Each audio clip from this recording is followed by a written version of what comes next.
La digitalización de la sociedad ha transformado nuestra manera de hacer muchas cosas. Trabajar, relacionarnos, aprender, informarnos, entretenernos, organizarnos, comprar. Esa transformación afecta también a la convivencia familiar, a la educación que damos a nuestros hijos y a la forma en la que ellos crecen y aprenden sobre sí mismos y sobre el mundo. Para reflexionar sobre todos estos cambios, los retos y las oportunidades, Fundación Mutua Madrileña ha creado el ciclo de diálogos sobre sociedad digital. Soy María Zavala, periodista especializada en ciudadanía digital, y en el diálogo de hoy sobre conflictos digitales en el ámbito familiar, charlo con Laura Cuesta Cano, experta en comunicación digital y profesora universitaria.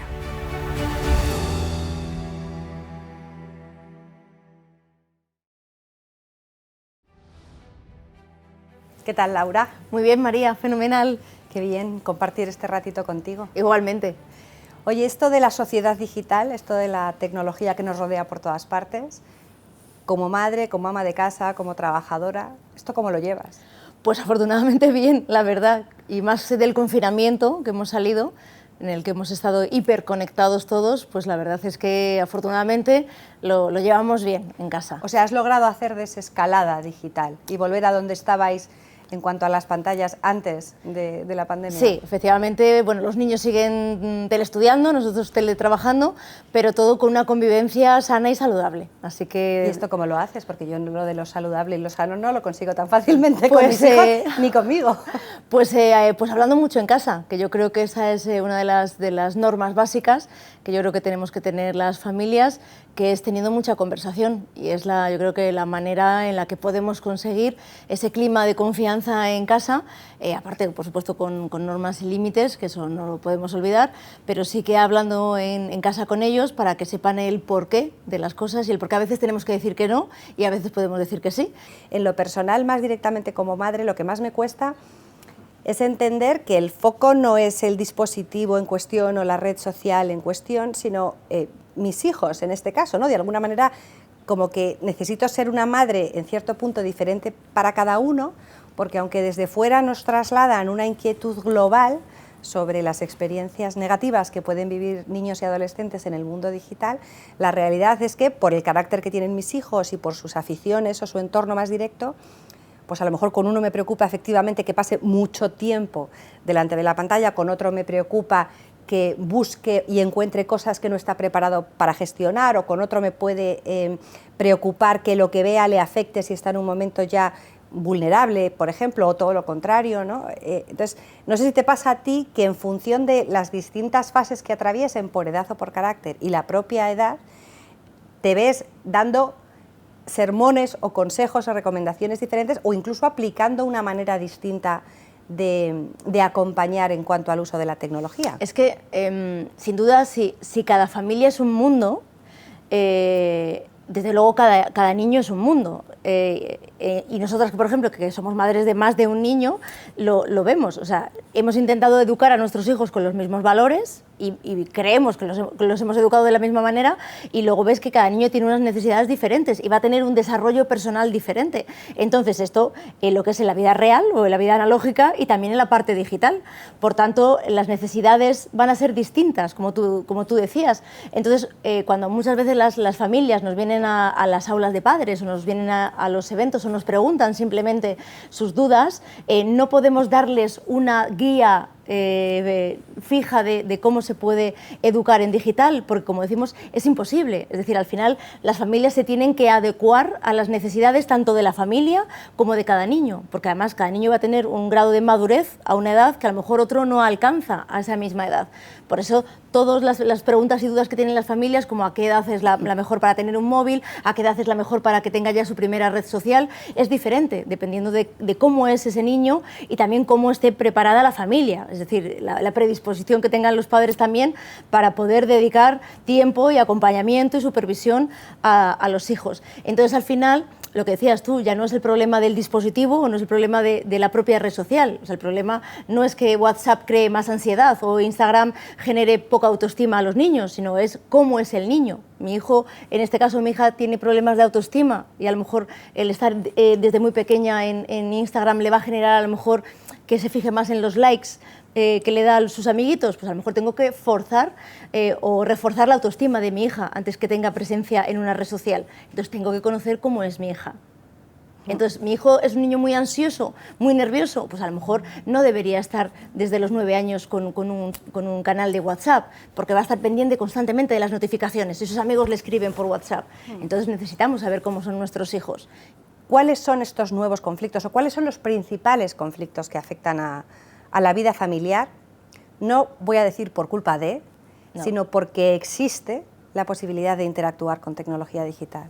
Sí, yo creo que normalmente lo que más les preocupa hoy en día a las familias es pues desde el uso abusivo o excesivo de las pantallas, tanto de los móviles como las consolas, esa sobreexposición a lo mejor también de los menores en las redes sociales o en los canales digitales, que puede afectar, que ya a los padres sí que les preocupa, que pueda afectar a esa huella digital que van teniendo los menores en la red o en Internet. El que también personas adultas puedan contactar con ellos a través de los canales digitales, yo creo que también es algo que les da miedo y es normal que les preocupe todos los casos que pueda haber de grooming, el ciberacoso, porque aunque tú y yo sabemos que la mayoría de los casos de acoso se siguen produciendo en los centros escolares, o sea que es el núcleo donde se sigue produciendo gran parte del acoso escolar, pero sí que es verdad que los padres ven que a lo mejor pues ese acoso se puede prolongar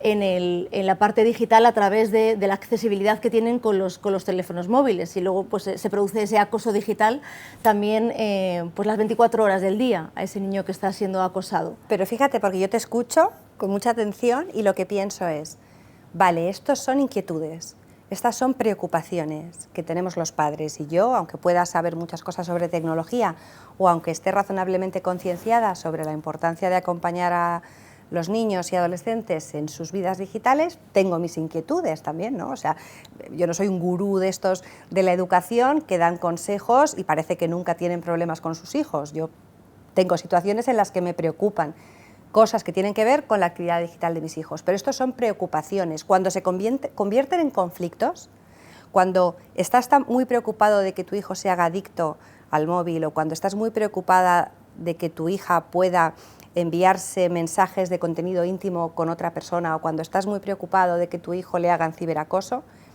¿por qué eso se convierte en un conflicto? Porque a la hora de manejarlo en una conversación con los hijos, lo hacemos permanentemente con mirada adulta y permanentemente desde la advertencia, porque realmente están haciendo cosas que nos parecen mal y entonces tenemos que regañar, ¿no? No sé si me explico. Sí, sí, sí, y porque también yo creo, María, que la sociedad nos lanza esos mensajes de alerta de una manera demasiado negativa, que yo creo que también es lo que está recibiendo las familias.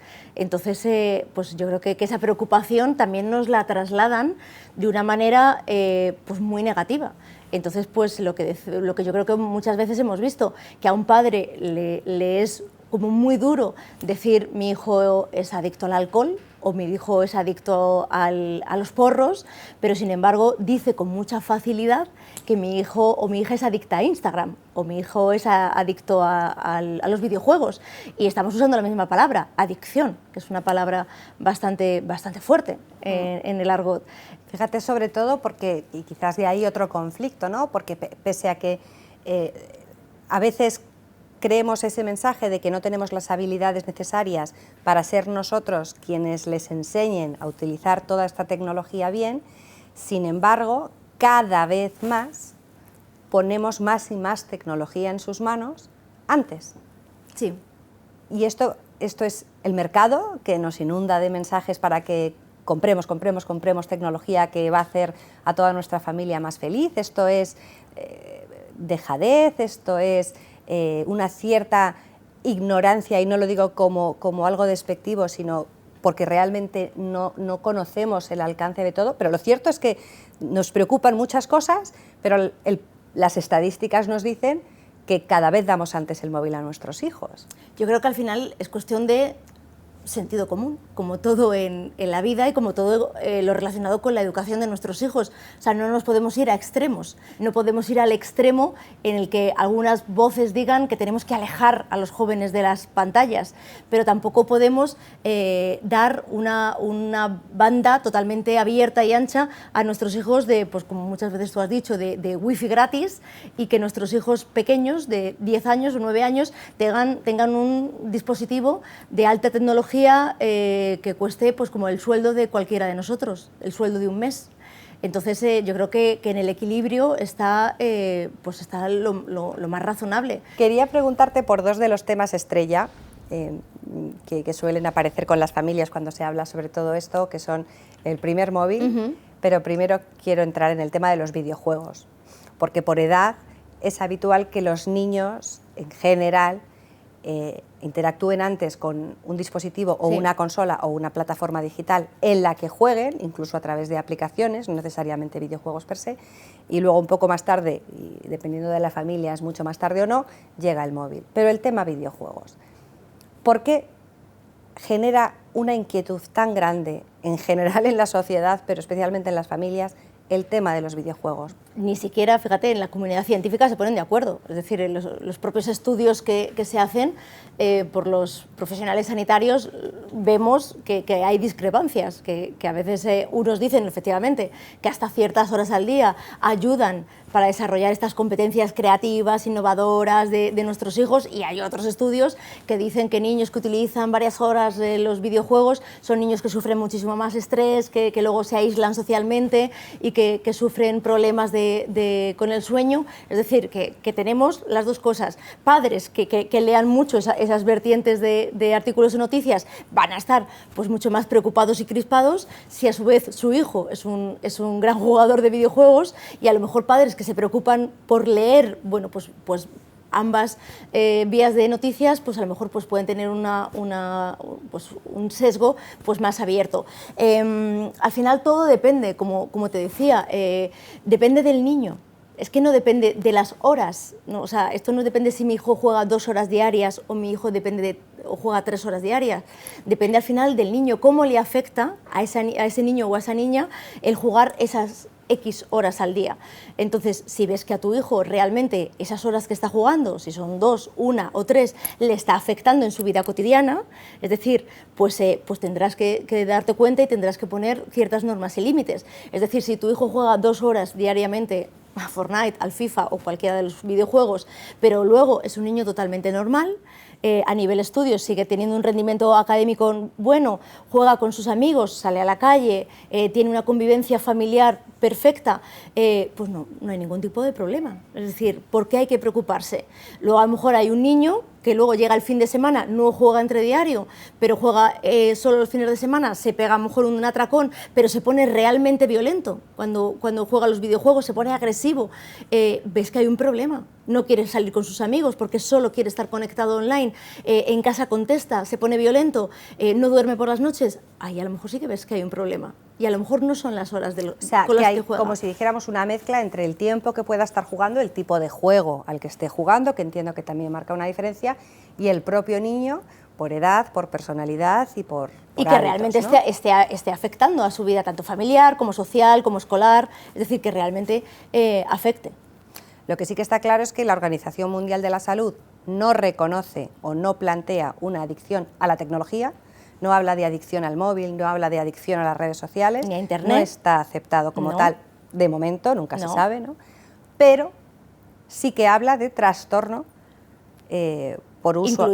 Incluyó el trastorno por videojuegos, pero claro, para que se cumplan tiene que haber una serie de requisitos para que haya trastorno que se pueda aceptar, el trastorno por videojuegos, que se cumpla durante un tiempo mínimo de 12 meses y, como te digo, tiene que afectar a la vida de la persona, del menor, del adolescente o de la persona durante, como digo, no menos de 12 meses, y ya afecte a su vida pues, social, profesional, laboral, económica, no porque, como te digo, pues mi hijo esté jugando 3 horas todos los días. Sobre todo porque yo creo que con el tema de los videojuegos se viven experiencias muy diferentes, ¿no? Ya de momento, si tú tienes hijos gamers, ¿no?, que le gusta el tema de los videojuegos y su padre o su madre son aficionados a los videojuegos que tenían en su época y después incluso han mantenido esa afición, pues ya va a haber un acompañamiento diferente, ¿no? Pero luego cada entorno de juego representa una experiencia distinta. Mi hijo pequeño no juega igual, ni está igual, ni tiene la misma dinámica cuando está él a su rollo jugando con Minecraft en la consola, que cuando está jugando en línea a Among Us en la tablet,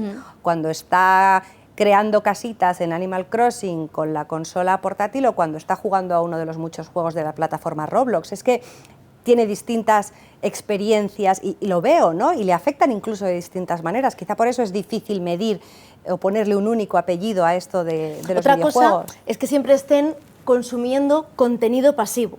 Es decir, que esté 2 horas jugando a la consola, desconecte de la consola porque tú ya le has dicho ya, hasta aquí, para la partida, y luego se baje o se vaya al salón, coja el iPad o la tablet y se ponga en YouTube a ver en streaming, a ver cómo su youtuber favorito juega al videojuego y siga consumiendo pasivamente vídeos de luego cómo el youtuber le explica cómo jugar pues a ese videojuego que es al que estaba jugando hace 1 hora y siga otra hora más consumiendo pasivamente contenido y luego pues le dejes, porque digas hasta aquí, deja la tablet y se meta a escondidas en la habitación o en el baño y en el móvil se conecta a Twitch y siga a Ibai que está en un directo explicando cómo son sus técnicas para conseguir los mejores puntos en FIFA.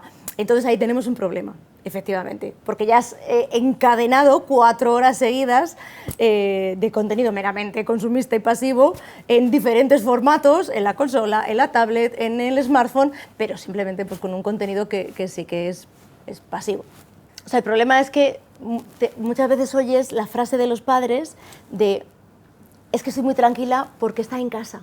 Está en su habitación metido o metida y no está en la calle, que en la calle no sabría dónde está. Entonces, lo que es el problema que nos encontramos, yo creo que muchas veces hoy con las familias, que se sienten más tranquilos porque como no está en la calle, que en la calle vete tú a saber lo que estaría haciendo, me quedo tranquila porque está en la habitación, está en casa, está aquí conmigo. Y entonces a veces esa tranquilidad pues no le importa que esté 2, 3, 4 horas metido en su habitación con la consola, pero no sabemos qué está haciendo durante esas 4 horas, cuando sí que tendríamos que a veces sentarnos con nuestros hijos.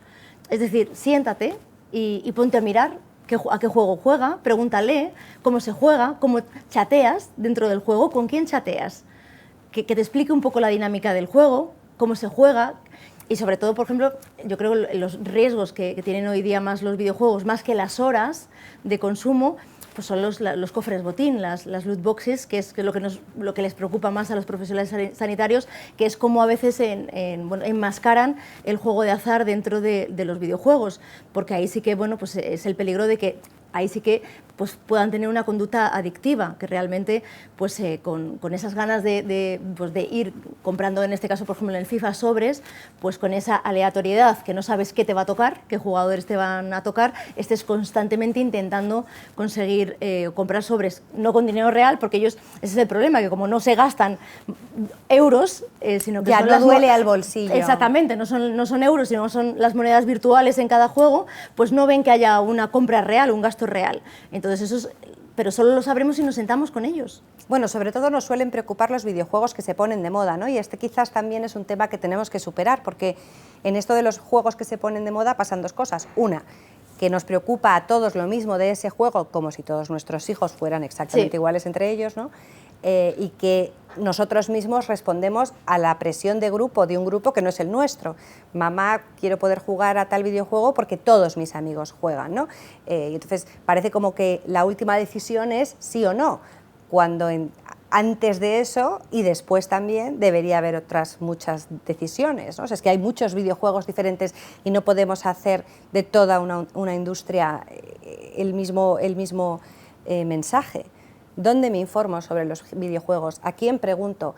¿Qué tengo que preguntar exactamente? O sea, tú hablabas de que un videojuego puede ser solo mirar, un videojuego puede ser, además, por la dinámica del propio juego, puede ser competitivo, creativo, el niño puede estar jugando solo o en línea con terceros, además de jugar en línea puede haber chats y foros donde tener conversaciones, puede haber cofres botín, puede haber gasto, puede haber navegación en Internet, el videojuego puede tener una indicación, una recomendación de edad de más 18 y no de más 9, lógicamente son cosas distintas. En el videojuego puede haber escenas que inciten a la violencia o al lenguaje malsonante o a prácticas nocivas, dañinas para la salud o no, ¿no? Entonces al final... O sea, bueno, a veces hay padres, María, que ni se han fijado nunca en la carátula al comprar el videojuego, al comprar un videojuego analógico, y que no se han fijado nunca en el código PEGI que viene en todas las carátulas. Es decir, que a veces sí que vemos que hay un poquito de despreocupación en las familias, que no sabían ni que en la carátula venían las recomendaciones que hace PEGI de edad recomendada, y que aunque mínimamente nos digan pues, si tiene violencia, si tiene sexo, si se habla de drogas, si tiene el videojuego el lenguaje soez. Tampoco nos explica todo lo que va a salir en el juego, pero mínimamente sí que nos dice un poquito pues si van a salir escenas de sexo, drogas, alcohol, para padres y madres y lenguaje soez. Para padres y madres que nos estén acompañando hoy, igual que los que tengan más de 30 o 40 se acordarán de los 2 rombos de la televisión de nuestra infancia, pues que sepamos que existen entidades como PEGI, sí, o PEGI como Online, SRB, ¿no? O incluso para algunas apps Common Sense y otras, sí, también, donde buscar información sobre qué nos podemos encontrar en los distintos videojuegos que se pongan de moda o nos puedan pedir nuestros hijos. Segundo tema del siglo, de la década, del año, del mes, el primer móvil. ¿Hay una edad? ¿No hay una edad? Hay gente que dice que sí, hay gente que dice que no se debería dar un móvil a edades muy tempranas, no antes jamás de los 12 años o de los 13 o de los 11. Yo nunca puedo ser tan radical, o sea, nunca te daría una edad para recomendar a los padres, porque como te decía antes, cada familia es un mundo. Entonces yo creo que cada familia tiene unas necesidades y entendiendo esas necesidades, ellos pueden pensar, según su ámbito y su núcleo familiar, cuándo ese niño puede necesitar un móvil. Entonces no lo podemos saber. Además de cada familia es un mundo, cada niño también es diferente y tiene una madurez diferente de uno y otro, y además nosotros como padres sabremos cuándo ese niño puede adquirir unas responsabilidades, pero no unas responsabilidades digitales para tener un móvil, sino unas responsabilidades. Es decir, nosotros como padres sabemos si ese niño, cuando le mandamos otra serie de tareas dentro del ámbito familiar, como puede ser haz la cama, recoge tu habitación, pon la mesa, si ese niño lo cumple o no. Entonces sabremos si realmente está preparado para tener un móvil o no. Hay familias que ya desde muy pronto, pues a lo mejor ese niño tiene que salir o va al colegio en autobús, en autobús de línea, y necesitan, bueno, pues que lleve un móvil para poder localizarle, para que vea los horarios del autobús. Eso, como te digo, cada familia sabe sus circunstancias y tiene que decidir. Lo que sí que es verdad es que cuando decidamos, o la familia, en este caso los padres, decidan dar un móvil, tienen que saber si ellos, los padres, están preparados para ese momento. Es decir, si van a tener el tiempo y van a tener la predisposición para hacer ese acompañamiento, esa supervisión, sobre todo en edades más tempranas. Yo creo que eso es fundamental, porque si lo retrasamos muchísimo, María, si nosotros somos de los que decidimos dar el móvil muy tardíamente, no lo sé, a los 14 años, a los 15, pues es muy difícil llegar a ese adolescente. Obviamente hay muchas familias que deciden esperar lo más posible para dar ese móvil, pero al final, en la mayor parte de los casos, nos encontramos cada vez más con niños y niñas, por ejemplo, de 9-10 años, que tienen un smartphone, que se pueden descargar aplicaciones con casi total libertad, que pueden utilizar esas aplicaciones con casi total libertad, y entonces igual de mala es una cosa que la otra, ¿no? Es decir, es verdad que si esperas mucho pierdes oportunidades educativas para conectar con tus hijos y modular algunos hábitos cuando todavía eres un referente absoluto para ellos, ¿no? Igual de malo es hacerlo no ya demasiado pronto, sino pronto y mal, con demasiada libertad. O sea, yo, por ejemplo, en mi caso, yo lo que hice fue ni una cosa ni otra. Es decir, yo estuve dando la matraca a mi hijo desde muy pequeño sin móvil, que eso es peor aún. O sea, mi hijo tiene el cielo ganado. Entonces, le estuve dando la matraca desde bien pequeñito, o sea, le estuve educando en digital, pero sin dispositivo. Entonces, se cansó el pobre de ver vídeos, de escuchar charlas, de hablar en casa, pero retrasé el darle el dispositivo. Al final es mucha costumbre también, yo creo, sí, que les acostumbramos también con la tecnología, ¿no? Primero porque haya mucha o poca en casa, segundo por lo que nos vean hacer con ella o nos dejen de ver hacer con ella, el famoso ejemplo de los adultos, Sí. ¿no? Tanto bueno como malo, creamos costumbres, ¿no? Igual de costumbre creamos cuando siempre que hablamos de las redes sociales, las apps o el móvil lo hacemos mal, o siempre lo hacemos bien. Eso también es una costumbre que influye en su percepción. Si ahora, en lugar de estar tú y yo aquí solas, estuviéramos rodeadas de familias, ¿qué 3 sugerencias, recomendaciones, palabras, mensajes querrías compartir con ellos a la hora de entender mejor los conflictos que aparecen en las familias porque vivimos en una sociedad digital y sobre cómo abordarlos? Pues mira, yo creo que la primera, que yo creo que en todo ámbito familiar en la que deberíamos pensar es en escuchar. Yo creo que cuando escuchamos a nuestros hijos sabemos lo que les gusta, lo que no, sabemos lo que les puede pasar y lo que les preocupa, y yo creo que generamos ese clima de confianza con ellos, que yo creo que es básico. Cuando ya generas esa confianza, ellos te van a poder contar lo que les pasa, que yo creo que ya no es que sea en el mundo digital, yo creo que es en su vida en general. Yo creo que es básico para unos padres y unos hijos que haya esa confianza plena para que nuestros hijos nos puedan contar lo que les ocurre. Una vez que escuchamos, ya podemos conversar, que sería la segunda palabra. Yo creo que es básico también en una relación de padres e hijos, y conversar hablando mucho de todos los temas, tanto los fáciles como los difíciles, porque tenemos que hablar de todo. Yo creo que una de las preocupaciones que también ahora está yo creo como muy hot es el tema del porno online. Yo creo que de cómo los menores están accediendo a los contenidos pornográficos. Entonces hablamos de los temas más fáciles, pero también de los difíciles, y eso se hace pues hablando y muchísimo en casa. Otra sería acompañar. Yo creo que sería una tercera palabra muy importante, lo que decíamos, desde edades más tempranas tenemos que acompañarles. A veces, pues cuando ellos menos quieren, les tendremos que acompañar mucho, y luego ya pues muy poquito, o sea, cuando ya ellos ya no nos necesiten, les acompañaremos mucho menos.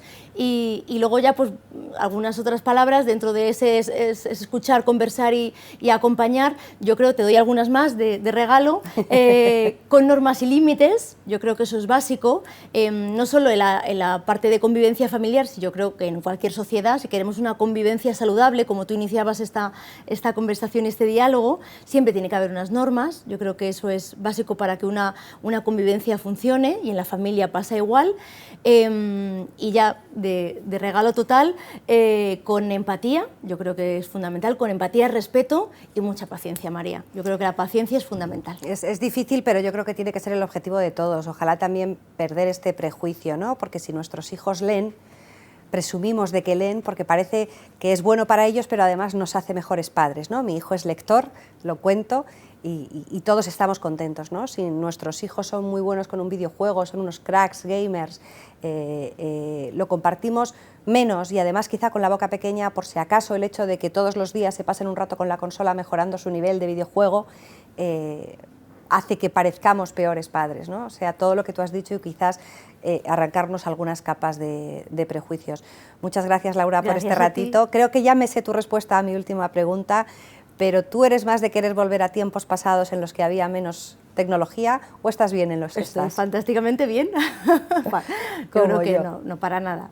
O sea, disfrutando de la conexión entre personas, ¿no? Tenemos que seguir adelante siempre. Fenomenal. Muchas gracias, Gracias Laura. a ti, Nos María. vemos pronto. Un placer. Escuchar a nuestros hijos y acompañarlos activamente en sus vidas digitales, hablando más en familia también sobre tecnología. Poner normas, marcar límites, incluir lo digital en el resto de la convivencia familiar desde la paciencia, la empatía y el respeto, pero con sentido común y asertividad. Educar en un mundo tremendamente marcado por la conectividad pasa en primer lugar por conocer realmente a nuestros hijos y por asumir nuestro protagonismo en la construcción de sus costumbres digitales.